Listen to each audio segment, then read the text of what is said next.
Paano masabi? Gagawa pala ako ngayon ng sukang pinya. Papakita ko sa inyo paano ang proseso paggawa nito. Panoorin nyo lang tong video hanggang dulo. Sobrang asim. Ang dami na namin pinya dito sa bahay, dala ng papa ko galing bukid. Ang dami na kasi yung bunga ng pinyang ligaw doon sa bukid namin. Ang gagawin ko ngayon dahil maraming pinya dito sa amin, gagawin kong suka ito. Opo, tamang narinig mo, ginagawa tong suka ang pinya. Yan ba sa lugar nyo, ginagawa nyo rin ba itong pinya, ginagawang suka? Nahugasan ko na pala itong mabuti yung pinya at tinanggal ko na itong magkabilang dulo na matigas na part ng pinya. Hiwain ko lang ng pahaba tulad nito. Pagkatapos ko hiwain lahat, ay didikdikin ko to kasama itong balat. Kaya hinugasan ko itong pinya dahil isasama ko itong balat. Sa balat kasi ng pinya ay maraming nakukuhang sustansya, kaya sinasama ko. Pagkatapos niyan, ilalagay ko lang sa bote o isang lalagyan. Pwede po kahit anong klaseng jar pwede dito. Dahil iimbak ko to siya ng matagalan, mga 1 buwan o mahigit pa, para umasim ito.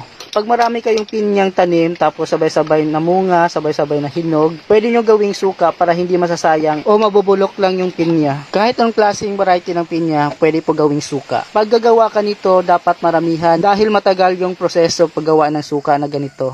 Makalipas ang 1 buwan, ganito na magiging itsura ng inimbak o binuro kong pinya. Pagkatapos yan, sasalain ko lang dahil kukunin ko dito yung katas o yung juice ng pinya. Ang ginamit ko lang pangsala dito ay tela. Pero yung punda ng una nang ginamit ko dahil wala ako yung white na tela. Saka malinis yung punda ng una na ginamit ko, hindi na to ginagamit namin. Kahit anong tela pwede po gawing salaan. Dahil sayang naman pag may maiwan kahit konti. Ang gagawin ko dito ay pipigain ko mabuti para makuha ko yung katas lahat. Sa isang pinya, ito yung nakuha kong juice lahat. Ililipat ko lang to sa kaldero dahil isasalang ko pa to sa apoy. Papakuluan ko lang to kahit isang kulo lang. Habang hinihintay kong pinapakuluan yung suka ng pinya ay maghanda na ako ng mga ricado. Saka itong ginawa kong suka, sobrang sarap nito, saka healthy pa. Kasi wala tong preservative na ilalagay ko. Tapos pwede pa ito gawing negosyo. Pag marami kayong tanim dyan na pinya, kung hindi naman kaya ubusin, ganito lang gagawin nyo. Gawin yung suka. Pwede nyo pagkakitaan ito. Ayan, kumulo na. Ilalagay ko lang sa tabi para palamigin. Maghahanda pala ako ngayon ng ulam ko. Bagay dito, tuyo at pritong isda. Pero wala tong isda, tuyo na lang. Pagkatapos yan, yung sukang pinalamig ko, ilalagay ko lang sa bote dahil ilalagyan ko to ng ricado, yung hiniwa ko kanina. Lalagyan ko lang to ng luya, bawang, sili, at asin. Yan lang yung ilalagay ko na ricado. Hindi ko siya lalagyan ng sibuyas dahil yung sibuyas pag matagal bumabaho.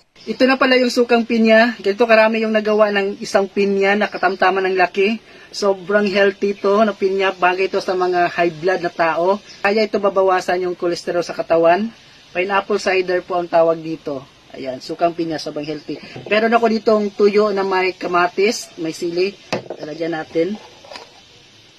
Harap. Ayan. Harap. Sobrang asim, tapos manamis-namis.